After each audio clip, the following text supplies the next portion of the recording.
This is PrepTest 159, Section 2, Passage Number 1. It's about Jackie Ormes and her 1937 comic strip, Torchy Brown. The difficulty level here is pretty low overall, and the author's passage is hopefully obvious pretty early, and the structure isn't really hiding anything from you. Now, this is a humanities passage. The author is making a case that Ormes' comic strip looks like a fairy tale, but is actually doing something much more deliberate underneath. It is cultural commentary disguised as entertainment. Now, the most important moment here is one word in the middle of paragraph 2, the word despite. That is where the author drops the fairy tale act and tells you what the strip is really about. Everything before it is set up, everything after it is the argument. Now, paragraph 1 exists to build the fairy tale reading so the author can tear it down later. It opens with Ormes' historic significance, the first African-American woman to write and draw a comic strip. But notice how fast the author moves past that fact. They give it one sentence, then they're straight into the story.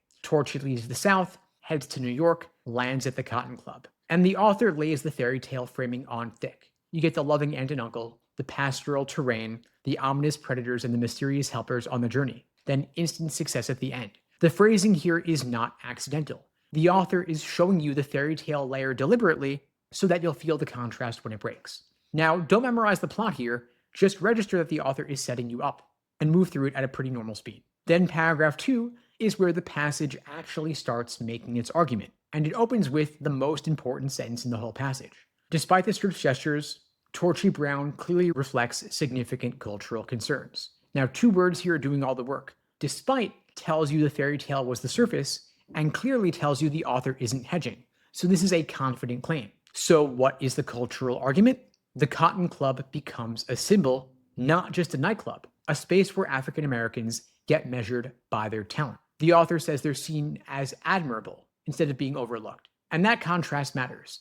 Inside the club, they get respect. Outside, invisibility. The author is saying here that Ormes built that contrast on purpose. Then, the paragraph does something the students tend to blow past. Ormes connected the improvisation in swing and tap to her own comic strip as an art form. And that's not a throwaway comparison. The author is saying Ormes claimed a spot for comics right alongside jazz and dance. She aligned 2 forms of popular art. And so if the questions ask about the function of that comparison, you don't want to pick an answer that makes it only about artistic technique. It's bigger than that, it's about status overall. Now, paragraph 3 is short, but you don't want to skim it. It shifts the tone hard. The author is saying Ormes never shied away from the darker possibilities. And that cracks the fairy tale reading open. Torchy has to figure out which train car to board because of segregation. The author calls it the all-too-real world. And that phrase is placed there to slam against the fairy tale language from paragraph 1. You are supposed to feel the collision. Ormes put her character in real danger to teach real lessons.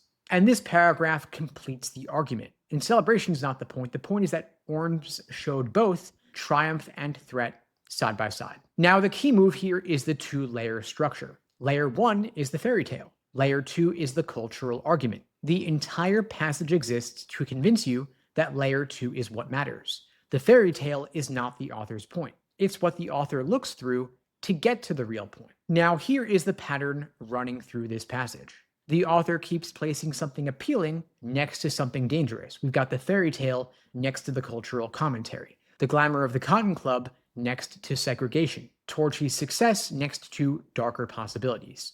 And the pairing repeats. And that mirrors what Ormes herself was doing in the strip. Now, the author's stance here, their tone is admiration full stop. You've got words like celebrated, provocatively, and expanded her social commentary, all pointing one way. The author thinks Ormes knew exactly what she was doing, and she did it well. The trap is reading this as a biography or a plot summary. If you walk away thinking the passage is about Torchy Brown's adventures, you're going to grab wrong answers that describe the story instead of what the author says the story means. And that's going to cost you on main point and author's attitude questions especially. Now, before you hit the questions, make sure you know these 3 things. First, why does the author spend all of paragraph 1 on the fairy tale framing if the argument's about cultural commentary? 2, what does the Cotton Club represent and what contrast is it built on? And third, why does the author end the passage on segregation instead of ending on celebration?